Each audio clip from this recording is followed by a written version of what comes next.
একটা লাশ উঠায় আমি ভয় পাইছিলাম 16 তখন আপনার আঙ্কেল ছিল না, মানে আমার স্বামী ছিল না, আমি এবং আমার বড় ভাই ইসাক ভাই, আমরা 2 ভাই বোনেই গেছি। তখন রাত্র বাজে 12টা, এখান থেকে আমাদের দারোগা গাড়ি দিয়ে আমাদের নিয়ে গেছে। তো লাশটা ছিল গত 1 সপ্তাহ পচা লাশ, সে অনেক পয়সা গেছে। তারা যে আমরা দাসটি বাই করবো সে কোনো পরিচিত ছিল না। যখন তারপর আমরা হাত দেই তো মাংস আমাদের হাতে হাতে চলে আসে আর কি।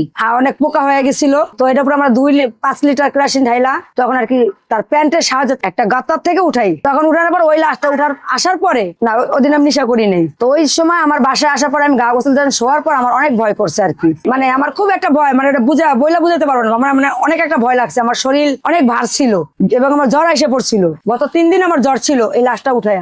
আর একটা লাশ, এটা হলো আপনার এই দৌড়, মানে একটা প্রজেক্ট আর কি। ছেলেটার বয়স হবে 14 থেকে 15। তাকে এমন টর্চার করা হয়েছে, প্রথম তো মারছে, মাইটা তাকে কারেন্টে শর্ট দেওয়া হয়েছে, তারপর তাকে পানিতে ফেলাইছে এবং তার শরীর দুধের মতন সাদা হয়ে গেছে। খুব রৌদ্র ছিল, গরমের দিন, তখন তার ওইখান থেকে উঠে ফেলাইছে, মানে শুকনা জায়গায় রৌদ্রের ভিতরে। তো এই লাশটা যখন আমরা আনতে যাই, লাশটার গার্জিয়ান আমরা আজ পর্যন্ত লাশটার গার্জিয়ান পাই নাই। তো এই লাশটা ছিল অবিকাল আমার ছেলের বয়সে একটা লাশ ছিল আর কি। কিন্তু আমি লাশটা যখন দেখি তখন আমার ভিতরে একটা কামড় দিল, যেমন আমার ছেলে কেন এখানে আসলো। মানে কি বলবো, মানে আমার ছেলের দিয়ে ওই ছেলেটার দিয়ে একদম পাল্টানো যাবে। উচ্চতা, লম্বা, গায়ের রং, হাত পা, মানে সম্পূর্ণ।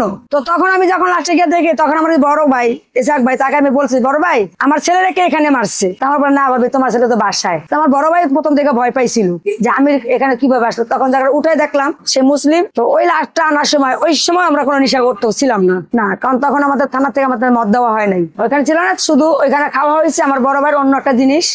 কিন্তু ওই লাশটা কোনো গার্জিয়ান আমরা পাই নাই এবং ওই সব কিছু লাশ উঠাই আমরা আজ পর্যন্ত টাকা পাই নাই এবং আমরা যাইও না। কিছু লাশ আছে অজ্ঞাত, যার কোনো পরিচয় নাই, গার্জিয়ান নাই। তো সেক্ষেত্রে আমরা থানা থেকেও সাহায্য পাই না এবং কারো কাছে থেকেও আমরা পাই না। যখন সে পয়সা যাইতো তখন তো তারা তো আমার থেকে কোনো থাকে না, কারণ তখন তার শরীরের মাংস পয়সা যায়। তখন তার উপর আমরা কেরোসিন ঢেলা দিই, কেরোসিন দিয়ে তখন তার আমরা উঠানোর সাহায্য করি আর কি। কেরোসিনের মধ্যে আমরা উঠাই। হ্যাঁ, গন্ধ তো অবশ্যই আছে, কিন্তু তখন যে আমরা নিশার উপর থাকি দিতে আমার গন্ধটা আমরা বুঝতে পারি না। কাজের লাইফে আমি এখন কখনো কাজ পচা লাশ বলেন এমনি লাশ পড়েন, আমি কখনো কাজের শেষে এবং আমার নিঃশ্বাস শেষে যখন আমার নিঃশ্বাসটা কেটে গেছে তার শেষও আমরা কখনো ভয় পাই নাই। আমরা শুধু একটাই ধারণা করছি যে না, মৃত্যু আমাদেরও হবে।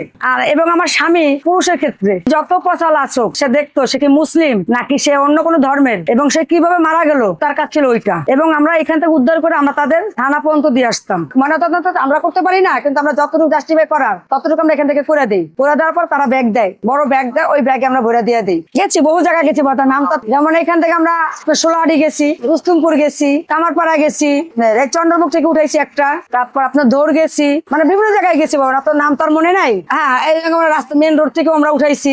মেন রোড থেকে আমরা একটা লাশ, এমন লাশ একটা উঠাইছি যেটা মানে দেখার কোনো ছিন্ন বিচ্ছিন্ন কিছু ছিল না। সুস্থ সজ্ঞান আমরা একটা লাশ পচা দশা ধরতে পারবো না বাবা। স্বাভাবিক, তার সকল একটা ভিতরে ভয় কাজ করবে যে না লাশটা পচা গেছে, না জানি কোনো কিছু হয়ে যায়।